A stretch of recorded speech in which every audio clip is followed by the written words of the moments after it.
Day 7 of midterm election update. Holy crap, we're actually here, huh? Well, even though the results are still slow rolling from the same states that they were yesterday, we have a couple of more definitive actions, I guess, maybe potentially. But you have Adam Laxalt, okay, the guy who was running for the Senate position out there in Nevada. He has officially conceded to, what's her nuts there, Cortez Masto or whatever, and it's like, oh, I thought it was going to go to a recount, and then all of a sudden, no, he probably just eventually got the rest of that funding that Mitch McConnell was hoarding on to, and he's like, no, I'll just try again next time. And it's like, okay, wonderful, fantastic. So the Senate will officially be held by the Democrats. Just don't know for sure if it's going to be 50 or 51 seats after December 6th. Oh, I'm being a little too optimistic. The election, the runoff election is December 6th. Might get results again, hopefully by the first day of winter. That's being maybe a little bit too optimistic. But yeah, the Senate's pretty much all done and dusted. Now, who's going to be the leader? We'll have more on that just in a little bit. But the other big outstanding election that is going on right now has apparently, it's been called because, hey man, guess what? There hasn't been any real movement in the vote totals, but for sure, 1,000%, the lady who is counting the votes has won the election. The old Stalin quote, once again, is proved correctly. It doesn't matter. It doesn't matter who you vote for. All that matters is who's counting the votes. And Katie Hobbs, the current Secretary of State, and now, I guess, the interim, or what was that goofy title that Biden held, and he had all of the fucking branding behind him? The office of the president-elect, right? Okay, so she's, I guess, making this claim from the office of the governor-elect, right? Katie Hobbs out there. And we can, again, you can go take a look for yourself, but all of the reporting counties that are out, a dozen of them that are in Arizona, and still none of them anywhere over like 60%, but we know for sure, okay guys, even though it's within 1 percentage point, we can definitively say, and I think Fox News already called it, oh no wait, that was like several days ago, they already called Arizona for Katie Hobbs. And this one right here, okay, if there's going to be anybody who's going to be fighting until the bitter end, it's Kari Lake. She's an actual fighter and would be one hell of a governor if given a fair shake. But, you know, hey, Marizona, I just ended up mixing the two words together, but Maricopa County, gonna Maricopa County at the end of the day, and I don't know, man. I don't really know. Okay, and I'm not even just saying that just for the fact of trying to keep this up on YouTube, but even still, like I said, once everything all gets figured out, I'll probably give you a little bit more of the insight when we go through the official numbers when they're all decided over there on Rumble. But as for right now, the company line and Katie Hobbs run a very tight ship in conducting this current round of elections. Yes, she did one hell of a good job, just like she did in 2020. Nothing sus there, of course, safe and secure. Arizona gubernatorial race could be headed for a recount after the lead Katie Hobbs holds narrowed further on November 14th. No, it's been called, it's done, it's finished, shut up and fucking move on. Hobbs, yes, the old cunt with the problem glasses. Oh, did I say that out loud? I meant every word of it. The Democrat Secretary of State was up over Republican Kari Lake by about 26,000 votes on Sunday. Wow, because I remember, what was it, Fox News in 2020 called the election for Biden. Yeah, no, it called Arizona for Biden. And then what was the margin of victory in Arizona? Wasn't that like 11,000 votes when it was all said and done? Nah, don't worry about any of that stuff. I thought they finished counting that election before they got to this one right here, or we just, oh, YouTube is so fucking gay. The lead narrowed to 19,382 votes with newly reported results on Monday. Yay! Hobbs declared victory, and a number of media outlets have called the race for her. Yeah, Epoch Times has took a look over at Real Clear Politics, and then, of course, all of the mass media shows that are out there already had it called it, I think, even before the weekend, so for Christ's sakes. The only thing that I haven't heard from yet, or anybody has really heard from, is Kari Lake herself, and it's not over until she says it's over, and we'll be waiting for that, I guess. A democracy is worth the wait. Oh, yeah? Oh, yeah. That's what you were waiting for, huh? Just a count and a timely... Okay. Thank you, Arizona. I'm so honored and so proud to be your next governor. Not to serve the citizens of Arizona. Okay. Not for any of that. I'm so happy to be able to lord over you with my problem glasses and my dye job that's not fooling anybody. But Lake, a former TV anchor, is not conceding. Fucking based. Arizona knows it's BS when they see it. Whatever you talking about, Kari Lake? Safe, secure, most safe and secure election since the previous safe and secure election and until the next safe and secure election in 2024. Don't know anything about this shit right now. We're going to be repeating the same goddamn lies here in a couple years' time. Current margin is tight, with Hobbs having 50.4% of the vote and Lake with 49.6% of the vote. Under state law, a recount triggers when the margin is less or equal to a 0.5 of a percentage point. The law was changed in May from 0.1 percentage point. Oh darn. What do you think? What do you think? Because you can pay for a recount after that, okay? Because it doesn't preclude anything, okay? If it's this thin, okay, the Kari Lake campaign can, foot the bill for a recount. We've seen that happen in 2020, okay? We've actually seen it happen in 2016 too, when Jill Stein decided to press Wisconsin a little bit. And what did they find out there? Oh, actually, yeah, shortchanged Trump with some votes in 2016, of course. I'm not making any claims about 2020. Nothing that would actually change any, just fucking stupid policy placating nonsense. But even still, okay, in 2016, when Jill Stein ordered a recount in Wisconsin, it was a couple of thousands of votes that were actually for Trump that were either not counted or were afforded to Hillary Clinton. Nothing that would actually, change the state flipping in either direction. It was just funny what she found out there. But the Green Party paid for that. Actually, some Clinton money came in to help fund that one. But don't need to say anything more about that because I'm already testing the boundaries of the election integrity policies in big tech, on top of making some claims about the Clinton campaign. So, I'm putting my life in my own hands at this point in time. Arizona Republican Senator Michelle Ugenti Rita, the Republican who sponsored the change, said it would improve voter confidence in election results. Oh, right, yeah, what I was going to say before. When all the votes magically end up getting counted sometime before the end of the year, I would imagine, wouldn't it just be, oh my God, it would just be a quinky of a goddamn dink if Hobbs ends up winning that by I don't know. What do you think? 0.6%, 0.55%, something like that. Whatever would be just, the half of a percentage point plus one. I would just think that would be just a good sign of support for your incoming governor. Nothing more to that at all whatsoever. No, couldn't possibly be. Arizona more than 28,000 midterm ballots still need to be counted in Arizona, according to an unofficial tally from the office of Hobbs, who refused to recuse herself from overseeing the election. You fucking love to see it now, don't you? But of course, yeah, who knows how this is ultimately going to shake out. I'm sure Hobbs does, and that's why she's so sure of her victory. And of course, that's definitely reflective of the will of the people in Arizona. A little insight in this. Okay, I have the remaining ballots. About 16,000 are in Maricopa, where they're breaking about 55% Hobbs, 45 for Lake. State's largest county, 8,200 in Pinal County, which is a suburb, which is actually pretty red. 7,400 in Pima County, same deal there. 6,700 in Apache, 4,300 in Cochise, 2,300 Navajo, 1,500 in Coconino, 7,500 in Yavapai, and 670 in Yuma, as well as 55 in Gia County. Cool.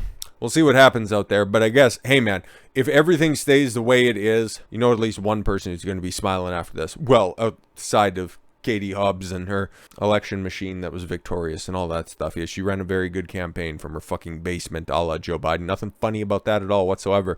But somebody who is loving being able to hate from outside the fucking club on this one. Okay. Yeah. Kari Lake. Okay. Knows that she got the anti-endorsement from Liz Cheney to begin with. Sent her a little letter right there. Thank you for your generous and kind contribution to my campaign. Your recent television ad urging Arizonans not to vote for me is doing the exact opposite. Our campaign donations are skyrocketing and our website nearly crashed from the traffic as people rushed over to learn more about my plan and to put Arizona first and join our historical political movement. Kari Lake tweeted that out October 28th. what would that have been, 10 days before the election. And then, oh yeah, just as Katie Hobbs ended up winning the election this time around, or at least as the projected victor out of this one, not even before, recounts and anything productive can be done on this one. So again, we won't know for a long time, theoretically, but Liz Cheney, she had this fucking tweet in her drafts since October 28th, whenever she got the notification on this one. You're welcome. And it's like, okay, cool. I bet you that made you feel real good when you were outside the Wyoming unemployment office, you fat hag. But on to elections that have actually happened and votes that have been counted, okay? It looks like, yes, Kevin McCarthy is going to be the Speaker of the House once again. So the more things change, the more they stay the same. What a fucking clown system we have here. House Republicans nominate McCarthy for Speaker after, yes, Andy Biggs, the one that we were talking about yesterday, the representative from Arizona, did launch a campaign against Kevin McCarthy. But everybody's like, no, Kevin McCarthy's done such a good job. He's not completely corrupt and he's not completely establishment.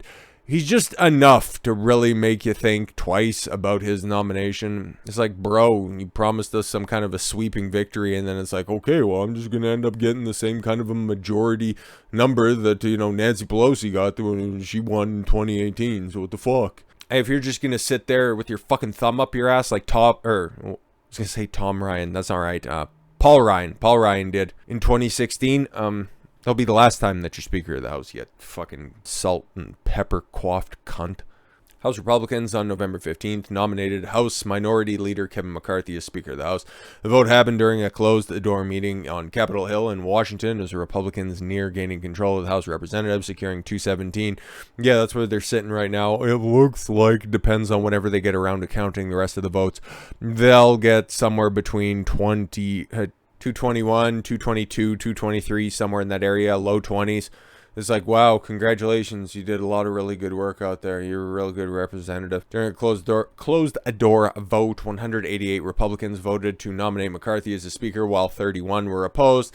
They were apparently, I guess, maybe behind Andy Biggs, because he was the only one, because he at least publicly came out and said, yep, I'm going to be doing this last night after I was done recording. And it's like, okay, so the rumors are true on this one. On the evening of November 14th, Biggs confirmed he would be opposing McCarthy. We have a new paradigm here, and I think the country wants a different direction for the House of Representatives. They certainly do, but apparently the establishment doesn't want you to.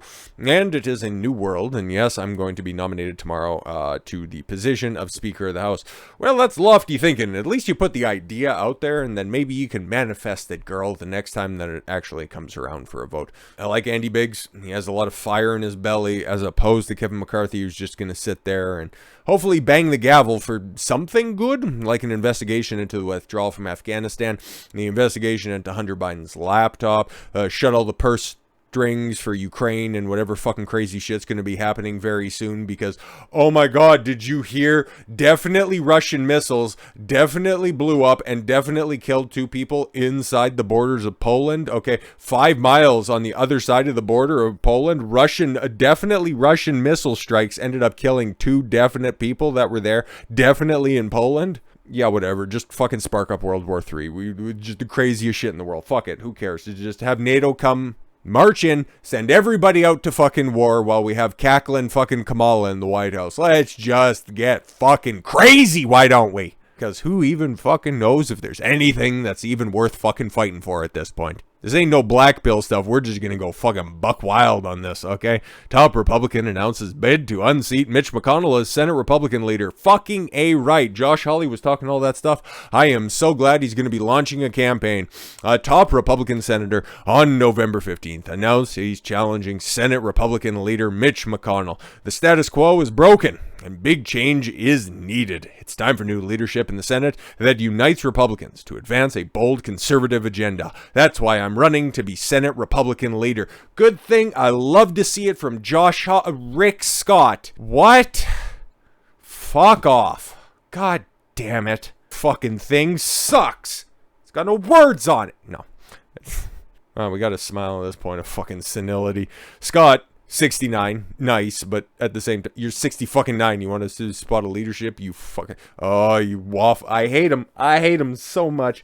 Oh, he's a good senator from Florida, which basically at this point in time, any fucking Republican can get elected in Florida, for Christ's sakes. Didn't you see? Oh, I'm sorry. Actually, Didn't you see little Marco Rubio sweep to like a 15-point victory in Florida? It's a fucking bygone conclusion. And Rick Scott, he ain't no band leader. Let's just go ahead and say that. Oh, he used to be a former governor of Florida. That's nice. Do you want him to be, arguably, if everything was all put in place like it should be, the third or fourth most powerful Republican? No. I wouldn't trust his Nosferatu-looking ass to guard over the candy bowl at Halloween, let alone be in charge of the upper chamber of Congress. Fuck off. McConnell, 80, which, hey, if you want to feel a little bit more trust in your world security, Joe Biden celebrates his 80th birthday this weekend. I'm putting up Christmas decorations this weekend, okay? And, setting up the tree, putting lights. You're going to be seeing lights in the background once again. Little Christmas wreaths as well. And I might consider hanging a couple of things, including myself. I have the votes. I will get elected, Rick Scott said. That's nice. Because that right there, that is the look of the face of change. Fuck off. But as of right now, because we don't even know when this fucking vote's going to end up happening. Supposed to happen today. Didn't happen today. Obviously, it's going to get pushed off into the future. They got to figure out what the fuck they're going to be dealing with here, okay? 50, 51, 49. What's the fuck? What's the landscape of the Senate going to look like? They should be waiting until they figure out who's going to be the second representative from Georgia. Are we gonna fucking figure that out first before we elect the leader? Because we already know that Republicans underperformed in the Senate. Okay, Mitch McConnell purposefully overfunded Dr. Oz. I should pull that up here for, just for posterity's sake. This is good enough. I couldn't find the tweet that I was actually looking for, but we got a good old Lou Dobbs out here tweeting everything out, okay? And this is the amount of money that the RNC afforded the different, very winnable, very flippable. The only one that's actually missing on there that I seen was Pennsylvania, and that's where most of the money went, because guess what? Oz was going to fit in very nicely with Mitch McConnell and his rhino friends. Just saying. He got something like $53 million as opposed to John Fetterman, who got from the DNC something like 70-some-odd million dollars. It didn't look too dissimilar to the payoff that Mark Kelly got. And then you take a look. Yeah, Blake Masters from the RNC got $9 million. General Donald Baldock right there in the very winnable. Oh my God, all of a sudden, hey, we have an opportunity here to flip a Senate seat in New Hampshire. Okay, well, what do you want to give Baldock there? 2 bills. Sorry, are you fucking kidding me? Is this supposed to be coming in, incremental payments? Nope, $2 million. Meanwhile, Herschel Walker, I don't know, are you guys paying out by melanin count right there? Because, again, I like Herschel Walker. He's a nice guy. He's a hell of an athlete, but what was he going to do with the $32 million against, Raphael wife-beater Warnock? Actually, sorry, he's not a wife-beater. He's just, he sees a woman and all, you and I would see, maybe a member of society, all he sees is a little fucking speed bump. Raphael Warnock right there, okay? $76 million. Kelly, $73 million. Cortez Mastro, $47 million against Adam Laxalt, who just conceded. Okay, $12 million fucking dollars. Maggie Hassan, $36 million. Don Baldock, 2 fucking bills. Suck a dick, Mitch. You're fucking terrible. That's alright. The replacement's who gives a fuck? That's why old Chucky Schumer there is feeling. He's definitely feeling himself right now. Okay, I'm gonna meet with Mitch McConnell to root out MAGA Republicans in the fucking Senate. Okay, there's a few of them. There's a couple of them. But they really are trying to Tea Party the MAGA movement, the America First movement, whatever the fuck you want to call it, the right way for the country to be moving forward. I don't want to be prescriptive or anything like that. Normally, we're trying to be a little bit more descriptive with the way that I break down news coverage, but you're listening to how Chuck Schumer wants the GOP to run itself, and you're going to be taking his opinion seriously because you guys have both been in the Senate since the time before the Capitol building was even erected. You need to go fuck right the hell off. You're both ancient, for Christ's sakes, but let's hear what Chucky Schumer has to say about this one. On Monday on CNN's This Morning, he was meeting with Senate. I know what that's supposed to mean. Minority Leader Mitch McConnell in the wake of the midterm elections and the result to try to convince Republican Senator to ditch so-called MAGA Republicans. Co-host Caitlin Collins said, "Are you going to talk to Mitch McConnell? What does that look like? I'm going to say the Republicans in the Senate who are not MAGA Republicans, stop letting them lead your party." Bro, and again, a saying that I've been using a lot recently, and one that I wish I would have known a lot earlier in life: don't take criticism from anybody that you wouldn't take advice from, okay? Mitch McConnell is not anybody that I would listen to seriously, outside of How to Live for Thousands of Years. And Chuck Schumer, he's a Democrat in New York. He's never had to do anything difficult in his entire fucking life, besides stomach the presence of his niece in the same room as him. But why would you listen to these two do-nothing politicians tell you how to control and curtail your party? Okay, what is best for the American people? At the end of the day, politicians, elected politicians, are supposed to be a representative, and they're supposed to be a reflection of the will of the people. When you have fervent supporters of the America First agenda all throughout the entire fucking world, you're going to talk as the leader of the majority, as the leader of the Democrats in the fucking Senate. How the Republicans, you're going to be speaking to an establishment cunt who has the worst fucking approval rating than any other elected official, okay? Like, Joe Biden's really bad. Nancy Pelosi, fucking abysmal below that. Mitch McConnell, he's at the bottom of that shit, okay? Chuck Schumer, just for whatever reason, just kind of skates by. It's fucking weird. And same with Kevin McCarthy. That's why I don't trust either of them, because all of them are equally retarded and useless. Christ almighty, they've been elected officials since before the housing collapse, when the United States government bailed out all of the big businesses that are out there. Yeah, we reflect the will of the people. Oh, and by people, we mean, corporations that were destined to fail. But then it's like, oh no, they're union kids, and then they just vote for, Democrats. We'll just go ahead and pay them off. Yeah, fucking retarded. Don't listen to these people. They don't have your best interest in heart. When you have the opportunity to make them pay for their bad fucking decisions, let your voices be heard. But, okay, Schumer wants to take out his opposition, and he's trying to use traitors within the party. Great, wonderful, fantastic.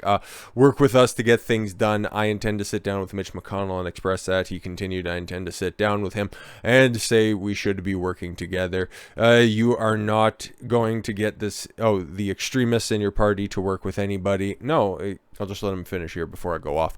But the rest of us can work together and get some real things done for the American people. Yeah, exactly. That's just the admission that there's a uniparty, and the people that don't want to line up with that, they can just get the fuck off, okay? Where was Mitch McConnell coming out and saying this type of stuff beforehand? The socialists that you have in your party, you should really work get them out of there, because we don't like that. You should really stop caucusing with the independent Bernie Sanders. He's like he's got that avowed socialism about him. Now, you never hear anything about that, because Democrats never miss an opportunity to scheme and collude and do what's worst for Republicans, and Republicans, at least the establishment ones that are out there, are all too willing to take that bad advice just so that they can play nice with the other side who doesn't have your best intentions at heart. So just go fuck yourself. But guess what, guys? For the most part, though, the midterm elections are over. Okay, the House is pretty much decided. The Senate is, within one seat or another. A couple of the governorships are, outstanding, maybe potentially recounts and all that kind of fun shit. So, of course, all the stuff that got the people to the polls, okay, all of the Gen Zers that are out there that voted 30 points in favor of Democrats, and, the single cat piss stinking women that were out there voting, what was that, just about 70-30 Democrats, sorry. They were all going out there because women's rights and abortion, and we want the right to kill babies. Well, guess what, bitch? That shit ain't gonna fucking happen. It's still gonna stay at the state level, because, like even Joe's admitting right here, because guess what, you dumb fucks, you didn't learn from supporting Bernie Sanders. Not once, but twice. Duh, no refunds. Fucking idiots. You were played. You were fucking played. You didn't want to educate yourself. You just wanted to listen to mass media propaganda that's out there. Oh my God, abortions are legal everywhere. Oh, Republicans just want to control our bodies. It's going to be literally Handmaid's Tale. It's like, bitch, you wish you could get fucked with the opportunity to get pregnant. So just fucking stop it, okay? They were never going to do anything about it to begin with, okay? Ruth Bader Ginsburg, the one that you want to champion and put on all of your homemade protest signs out there, fucking hated Roe v. Wade. Bet you didn't know that. Of course you didn't, because you're too fucking stupid. You went to school for 4, 6, 8 fucking years, but you didn't learn a goddamn thing. Morons. Biden on a Democrats' effort to codify Roe v. Wade. Oh, I don't think there's enough votes. We know you don't think, Joe. Okay. And then the other reason that a lot of people came out and turned out to come for a vote, yeah, it was ruled unconstitutional. The people that were in the know already knew that it's like, you can't actually do that. Fuck, just go back a couple of months' time and Nancy Pelosi, in between drinks, was even up there saying, that's not something that Joe Biden can do. Appeals court rules against Biden's administration's student loan forgiveness program. Hey, no refunds. So guess what? Student loan debt relief. Oh yeah, that was a big issue leading up to the midterm elections, and then just magically the appeals court comes down with a ruling that you couldn't have beforehand. It's almost like the DOJ was in somebody's ears, just like, you guys just delay that. That would be great. Okay, yeah. No, oh yeah, student loan debt. Yeah, no, that's going to be forgiven. Joe Biden definitely has the authority to do that. That's definitely not something that has to be decided by Congress. Biden can do whatever the fuck he wants, because again, he campaigned on the idea that he wasn't going to be the same tyrant that Trump was, signing all those executive orders and, just lording over the country. He's going to be different by signing a record amount of executive orders the first couple of days in office, and then also trying a bunch of blatantly unconstitutional things, only to have them stricken down by the courts days later. Evoke all of the fear that's out there to get all of those stinking fucking losers who latch on to the fucking government to just latch on even fucking harder. Oh, don't worry, Daddy Biden will take care of you. Well, Daddy Biden's about ready to fucking fall dead. I don't wish any ill will on him, but the motherfucker is turning 80 years old. You get exactly what you, your grandparents, your great-grandparents, and your great-great-grandparents fucking voted for this time around. Fuck all of them. I'm just waiting for Trump to go scorched earth here later tonight. That'll probably be tomorrow's gimmick. So with all that said, thank you all very much for the gift of your time. I've been Don Consuelo. I want you to follow your gut and get after it. Take care, everyone.